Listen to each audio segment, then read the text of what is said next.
Hello all, I am Dr. Naresh Kumar Gajala, consultant neurosurgeon, brain and spine specialist, TX Hospitals, Banjara Hills and Kachiguda. So osteoporosis వల్ల ఏ బోన్స్కి fractures రావచ్చు.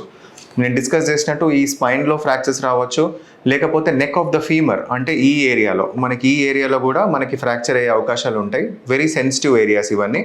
And distal radius అంటే ఈ ఏరియాలో కూడా మామూలుగా కొంతమంది ఇట్లా బరువు పెట్టుకొని లేస్తారు పెద్ద వయసు వాళ్ళు. అలాంటి చిన్న ట్రామాకు కూడా వాళ్ళకి ఇక్కడ హెయిర్ లైన్ ఫ్రాక్చర్స్ అయ్యే అవకాశం ఉంటుంది. సో ఇది ప్రివెంట్ చేయడం అనేది more important. So especially elderly persons కింద పడకుండా జాగ్రత్త పడాలి, స్లిప్ అవ్వకుండా జాగ్రత్త పడాలి. బోన్ డెన్సిటీ పెంచుకోవడానికి మనకు కొన్ని మెడిసిన్స్ వాడాల్సి వస్తుంది. ఇప్పుడు ఫీమేల్స్లో అయితే హార్మోన్ రిప్లేస్మెంట్ థెరపీ కొంతమందికి అడ్వైస్ చేస్తారు.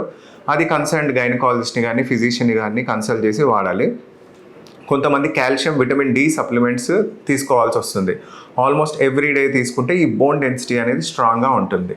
అండ్ సెడెంటరీ లైఫ్ స్టైల్, కదలకుండా ఒకటే దగ్గర కూర్చుంటే కూడా బోన్ అనేది తొందరగా వీక్ అయిపోతుంది.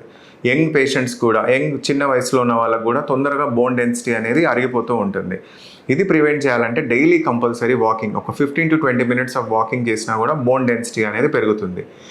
మెయిన్ ప్రివెన్షనే ఇంపార్టెంట్ ఇలాంటి కేసెస్లో. ఒక్కసారి ఫ్రాక్చర్ అయిందంటే అది ఏ లెవెల్లో ఫ్రాక్చర్ అయిందని మనం ఐడెంటిఫై చేసుకొని దాన్ని ప్రాపర్గా ట్రీట్ చేస్తే బెస్ట్ రిజల్ట్స్ ఉంటాయి. మరిన్ని క్వైరీస్ కోసం మీరు కామెంట్స్లో పెట్టొచ్చు. Thank you.